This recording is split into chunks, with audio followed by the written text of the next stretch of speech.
Hi everyone, it's Tonia with Tea with Tonia today, and I am so happy to be here with Tami Coyne, who not only is an amazing spiritual coach, medium, fill in the blanks, every singer, one woman show, playwright, and performs in it, but she's also my aunt. Yeah, that's the best job of all. Yes, and has been in my life forever, guiding me for the past at least 7 years and really taking on my spiritual growth and what the fuck is happening. And having her as a resource has been amazing.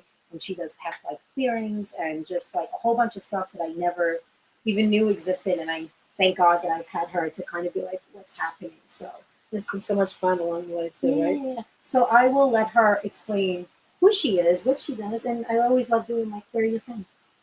Well, I'm originally from Pittsburgh, which is kind of cool. But I was only there for 18 years. Then off to college I went, and then a pivotal year in my life was going to Paris for a year. And I think that's what sort of started me seeing the world as a bigger picture and defining who I am as a person and seeing the world more, seeing my life more globally and, the different cultural differences. It really just expanded me tremendously. And then after college, I came to New York, and I've been here ever since. And I did some traditional work for many years. I worked in a law firm. I did marketing for a law firm. I was an executive recruiter, and I did basically traditional work and really enjoyed it. But it came a point when I was like, is this really what I want to be giving to the world? Do I want to be working for someone else's company? Are these things I'm that interested in? And so eventually I just decided I wanted to, I've always been good at coaching. In fact, there was a guy on Facebook a couple of years ago who wrote to me and said, Tammy, you were the girl in first grade on the playground. People would come up to you and talk to you about your problems, and you'd be helping them with them. I was like, I feel a little like Lucy and Charlie Brown, but I was not mean. I was certainly not mean. So I realized I was really good I was a really good coach. And I was on the spiritual path by that point. So I realized, let's marry coaching and spirituality. And I think I may be one of the first spiritually oriented life coaches that were really out there. So I did that. And then as I was doing that, I realized I wanted to find I became an interfaith minister. Yes. I was ordained because I realized I really wanted to solidify my spiritual path. And I wanted just to make that official. Like there's no turning back after you do that kind of deal. It was almost like to me, now you don't have to go work for a corporation anymore. You have an identity. Right. I didn't have to debate that anymore. Do I go back to real life, or is this, I didn't have to debate that anymore. That's a big step. It was a huge step. And then after that, I realized I wanted to find a modality that would help my clients on a deeper level than I was able to get just by talking to them about what their spiritual goals were, what their issues were. So just letting my intuition be my guide. Yeah. I found a great modality by the name of spiritual response therapy, which is not that terribly well known, which is the way I like it. That really accesses your spiritual programming, and which includes past life, present life, future life stuff, programs and issues that you have that you can't access on a conscious level. So I was trained in that, and it takes a while to really get good at it, but I've been at it a really long time, and it's really, really fun. I like to have clients come in and not tell me anything about themselves or their issues, and then just sort of let the session unfold. And by the end, we're both like, oh my God, it's so much fun. And so amazing. So it gets to the bottom of a lot of longstanding issues people have that they want to get clarity on, and also clear. And when we say clear, that doesn't mean that it's magic or a magic wand, because you still have conscious work that needs to be done once you clear programs. So that's where the coaching comes in, and that's where I get to help people decide, well, how do we want to approach that in real time? Yeah. And that's super fun part of my job too. And I'm also a singer and a writer. I've written 2 books, and I'm a mom and an aunt, which is... it seems like it's all related. Yes, it is. Right? It seems like that's how you show up in people's lives too. I try to. I mean, I have a lot of maternal energy and a lot of nurturing energy. Just come on with this a little bit. So Okay. I want people to, There we go. A little more of a, am I sliding out? Yeah, a little bit. I'm like that. She's leaving us. She's leaving us. Soon I'll be somewhere else. So that's pretty much it. I think in a nutshell. Yeah. And I just think even because I've done the clearings and it could sound a little, but it the best way I think I say is like, it's when you feel like there's something blocking you in your life Yes. that you've done so much work around, but keeps repeating that you just can't access. It's sort of like, this is just the help to remove that block so that you can continue doing the work on it. But it's Right. almost like you can't grasp it for whatever reason, or it keeps showing up. It's sort of like, that's the signal of, it's something that you really don't have access to. Right. And it's a past life, and then that's where you come in to clear it so that you can continue doing work now to kind of, Move forward. move forward. It's also very affirming because we have these intuitions that there's something that's not quite right about something, but we can't put our finger on it. Yep. So then when the information comes up through spirit, you feel affirmed, like, okay, I'm not crazy. This really is a problem. This really is an issue, even though I don't have the conscious memories or the conscious facts Yes. to back it up. So then that helps you develop your intuition more. Yep. And You're affirmed. Absolutely. And that's how I learned about what Tami did. She'd been in my family forever, but I never really knew, or to be honest, had an interest in that because the whole, I don't want to call it movie world, the spiritual world wasn't something that I was on. I was totally, in my masculine, in the... Well, you were doing stuff with money. Yeah. And And- it was just in that lane of not realizing what Right. it was. And then, Money traditionally, not with the money. exactly. And I started to do self-development work when I opened up my business when I was 30. And the reason why I ended up starting to work with you was because I started to realize a pattern, which was 9/11 when I was 19 and having a near-death experience there. And then I had a car accident, which was another near-death experience. And I remember talking to you, and I was like, I am afraid to not do things because I feel like there are messages coming to me in a way like, wake up, live your life. Like, you need to be doing something. I was like, and I'm afraid that if I don't do certain things, that I'm going to get another near-death experience. And I'm like, oh, I could fix that. And I'm like, what do you mean? And when we did, it was I had an angel as a guide, and they didn't know about real life. That's right. Yeah. Your guardian angel wasn't completely understanding earth-based reality. Yes. So we switched that out, and Yes, I'm happy to say that I've been near-death Safe. experience-free for the past Safe since then. 7 years, which has been nice. And then you've done more stuff, but it's sort of just little things like that, and it's very clear and easy, and you're just the best because you're so down to earth. It's fun. I like trying to make I like it how you fun. say it's like a computer program. It is. Like these programs we really come in with, and we come in with them. And how do we know we have them? Well, until something shows up. So that's why, once you get into the spiritual point of view things, everything has meaning. Yeah. And to me, that made my life much more interesting as well.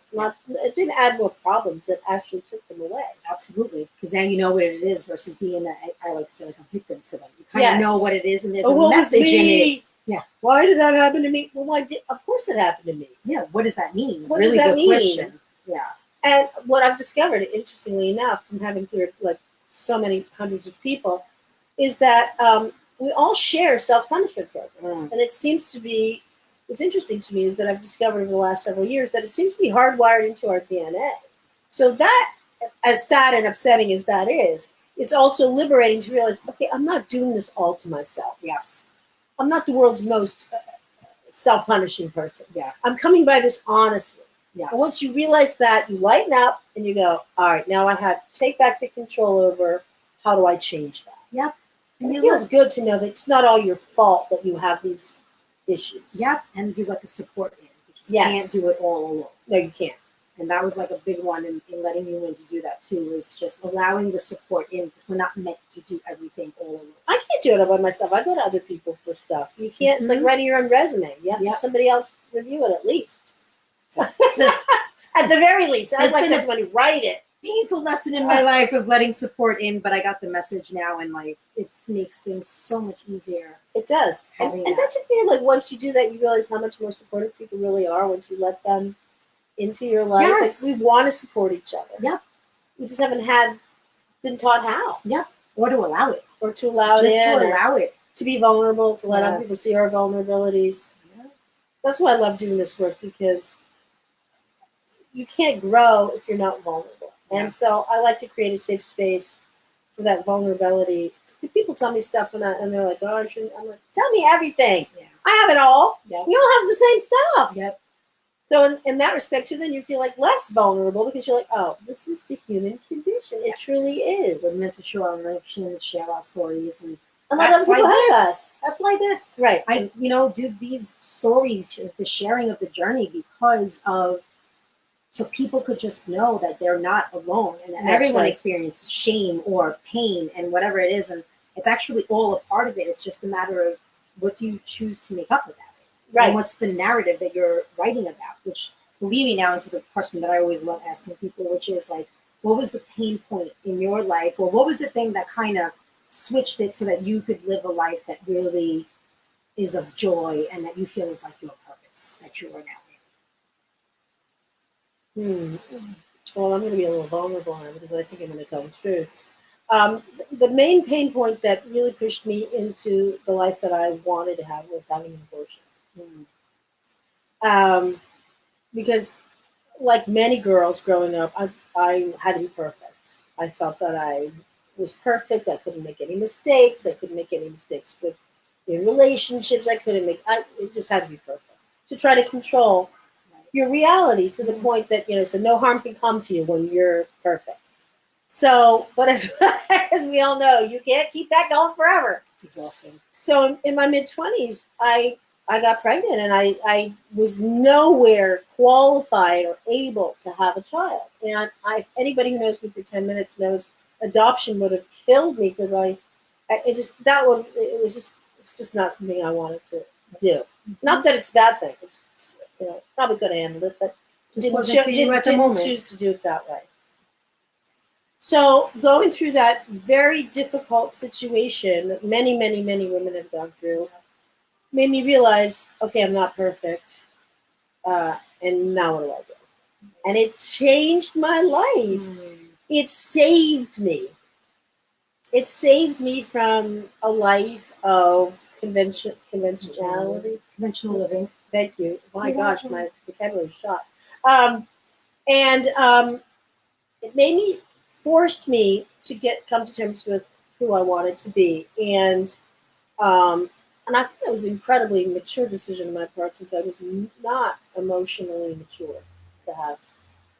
And so then when I did have a child over 10 years after that happened, I was so ready and I was able to really enjoy the experience. And so I think my story is a little different too than other people's who feel often that it was one of the worst things that happened to them. For me, it was a pain point that it was the actual turning point for me. It was the best thing that ever happened to me. I mean, and I just have a belief that everything's energy and that what's good for you is good for the unborn child. Yeah. Yeah. And that was hard. It's a story most people don't tell. No. So I really do. I've wanted to tell it for a long time. When there was a movement for that, like recently, and I couldn't find a way in. So this was my way in. So thanks, Tonia. No, you're welcome, and I love it because I know a lot of people who have gone through similar experiences, and there's so much shame. Yes. Around the topic. It's only shared with confidants or with people, and it's so much guilt and so much remorse and. So whatever it is, I'm not knocking people's feelings around it. No, I feel like you sharing it is just like, it's okay to talk about it. It is okay to talk about it. It's a very common experience. And whatever your experience is, and you can, hold on to all of that, and then allow it to use it to create something in your life from it. Whether, it, like for you, it was a turning point. Although a pain point, but this is what's so, a gift in the pain point. Because if I had chosen the child over myself, I wouldn't have been able to create an authentic life for myself, or it would have been delayed a lot longer. Mm-hmm. So I feel like I had a spiritual teacher a long time ago who said to me, "Tami, what's good for one is good for all." And I was always like, I did not understand that at the time she told me that. But now I understand that if you don't make a decision that's good for you, it's not good for the other party. Right. And how many women have been forced into doing things that, and men, marrying women who got pregnant by accident, then you knew that wasn't going to work. Right. So if you don't put yourself first, and that could mean having a child, by the way, that doesn't mean not having a child. But if you don't put yourself first, you can't show up Right.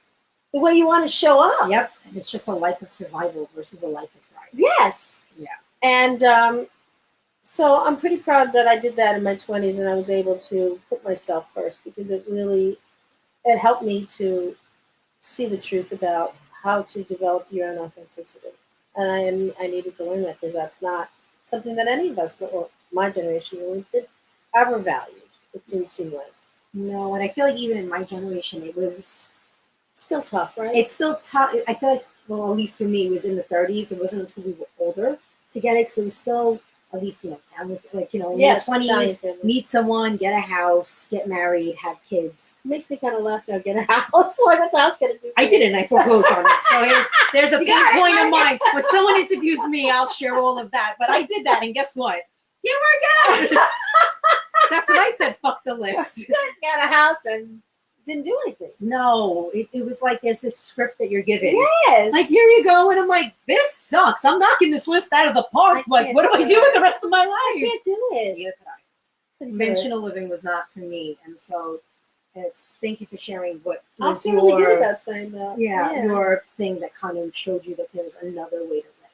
That was the lesson in the pain, which I think is a lot of people don't talk about their pain, or there's shame around pain. Yes. So it's like, really what I've learned is, like, pain's a natural part of life. If you want to experience joy, then you have to embrace the pain. It's duality. You can't get one without the other. You can't. So when the deeper you dig into the pain, the more joy you'll have in your life. So it's sort of like, what's the lesson in the pain to bring you to the joy? And that's how I look at I think you're right. pain, which is why I asked that question, to kind of just, maybe it'll touch upon someone else who could then release maybe all of this remorse and guilt, or whatever it does, just to realize, oh my God, I'm not alone. Right, and sexual abuse is another one that comes up a lot when I look at my clients and look in the world right now. Yeah. I'm not telling people, and the people are Me Too movement, whatever. Yeah. The world is getting better because of that. I think. I feel like the truth shall set us free. Really shall. And so I think being vulnerable and asking that question is really a good question. And just having conversations, which now brings us to my thing that I love, which is joy. Oh, yes. So what is something that brings you joy in your life now that you do? Well, being a mom brings me, even though my daughter's in college now, we just came back from Italy, and I got to see her in her junior year abroad in Italy. She's fabulous. She's amazing. She's so ridiculous. And we had so much fun.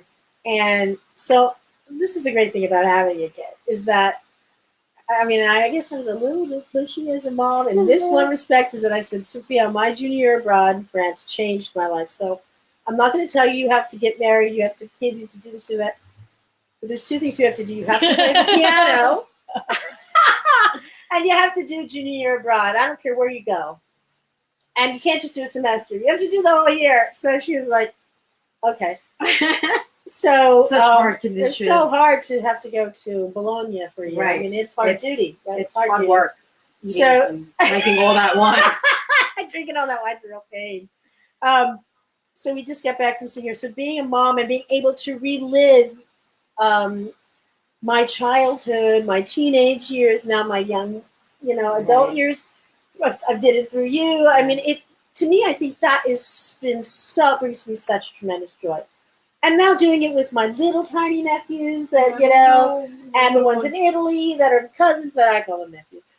Just being able to, that brings me a tremendous amount of joy. And I see how smart and amazing the younger generation is, and how they're going to have to be, because we've made a mess for them. Yes, we do. But how I have so much faith and love for them, because they think differently, they act differently, they don't put up as much shit as we did. And so I'm really thrilled about that. That brings me tremendous joy. And I have a lot of young clients, and I like that too. Young male clients especially, which is so cute. And my other great joy is singing. I love to sing. And I finally got back into singing, I guess maybe when Sophia was in middle school or late elementary school, because I was like, they have a jazz workshop a half a block from my house. I was like, if I don't take it now, I can't make the excuse my daughter's too young. Yep. It's a half a block. They made it like that easy. They're like, hey, Tami, come on in. It was like, so I did that, and now that was a long time ago now. I'm on my third one-woman show. Yes, you are. And that's June 22nd and June 29th down in the Village. And it brings me such joy because music, whether it's, I'm an instrumentalist originally as a flute player, but once I found singing, I realized that there's just something about it that I can express stuff that you can't express any other way through music. Some people feel that way through art, any art, Yes. any art form, poetry, anything. But for me, that's just the most authentic way to try to express emotion with words that it just blows me away every time I sing a song. It doesn't even matter what song it is. And you know what? Animal Kingdom doesn't have that. This is really makes us unique. Well, our voices and our sound. They have sound. They have sound, and they have used their own kind of music, but they don't have words. No. So they don't have lyrics, and they don't have musicals. Yeah. No, they don't. The Lion King isn't real. Like, It's not real. it's not there. Too bad. They want to be saying that. That's what we make up, They're but like, it's yes, not. we are, but you just don't hear it. Maybe so. Yeah. So music for me is a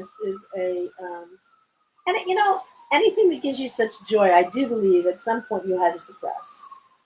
Yes. Not every single part, anything, but motherhood I had to suppress because I wasn't ready. So then when I was actually able to embrace it, it blew me away. Yeah. It was a huge gift. Yeah. Music I had to suppress for a million different reasons.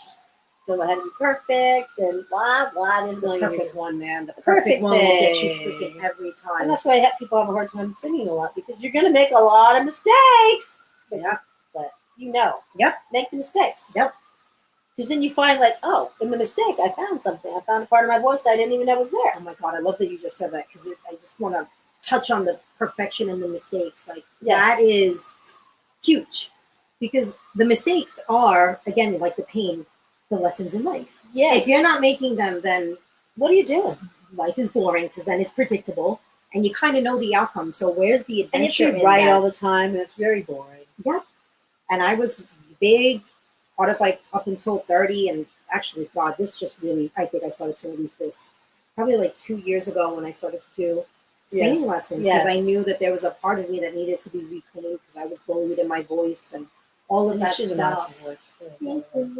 And I did do a video singing, and that was terrifying. And then after that, Tonia started to happening. My gifts of the day became natural. No, I'm not gonna. Maybe I'll one day be on stage singing, but that wasn't what It's it not was. the point. It was the calling of my truth and my voice. So singing Bring your voice. Yeah, it was something, that expression. So in whatever form it shows up for you, if you have a little interest, doesn't matter if you're not good or No. if you don't want to be a singer. Neither did I, but there was a freedom in it. So just like, If you can sing a song in front of somebody, what can't you do? Exactly. That's my point. And that was the first thing I had to do when I walked in. They were like, sing. I'm like, oh, you're out of your fucking mind.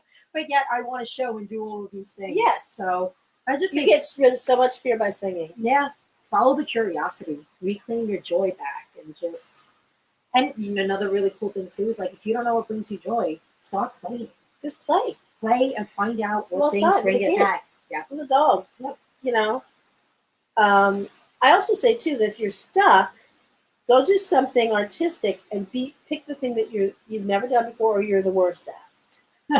Don't pick something that you're good at because then you won't make as many mistakes. But if you go learn, say, printmaking and you've never made a print in your life, you know you're going to make some sticky prints, right? But you're going to find something about yourself in that process. Yeah. So don't pick the thing you think you're good at, even sometimes. You Yeah. know, do something else. Yep. Because It doesn't matter what it is. No, because it might lead you to the thing that you didn't even know you wanted. Or it'll add to your gifts. Yes. You find another part of yourself that you can access. Yeah. It's so funny because I love how the conversation always goes, because my last question is like, what's a message or a tool or something you would like to share with people that you want to just leave them with? Go for self-love. Yes. Go for self-love no matter, and self-hate is just the mirror of self-love. So if you're feeling self-hate, know you're on the right track. Yeah. You're just a frequency shift away. Yep. Just put the attention on how am I kinder to myself? Yes. How can I understand myself and love myself? And then when you love yourself more, you love other people more. We always put the focus on loving our partner, loving our child, loving what. Okay, that's great. But if you love yourself more, they'll pick up on that. it's the concept that I loved when it was shared with me. When your cup is full, it overflows. It does, and then So- everybody can have some. Yep, and it's not coming from a place of scarcity or a place of that you start resenting them because they're taking. No, You're you just want to overflowing. give it. So it's like a fountain that just keeps giving. So all you have to do is to give to yourself, to give to others. That's it. And then it's, everything, it sounds corny. It's the not- world it's would be the a better corniest- place. It's the corniest thing in the world. And what I've discovered through 59 years on the planet is that it is the key. Yes, it is. It's the total key to happiness. It's the total key to peace. And some days you just want to crawl under the covers and throw the right over your head. Yeah. Some days you do that. And it's fun to do It's that. fine because That's self-love too. that is self-love. Because you're too. allowing yourself to just be where you're at, which is super important. Right. Loving and accepting yourself no matter what's going on at any moment will transform Yeah. And if the worst things. if you're there for a week, that's maybe when you Yeah, phone a friend. then call somebody. But it's for the one At day, least you order it's in some fine. food. That's where community comes in, and doing that. But Yes. I love that. That's such a great message. Yes, that's it. That's all it is. Yay. Well, Tami, thank you so Oh, much for Tonia, I love coming. you I so love much. sharing your story.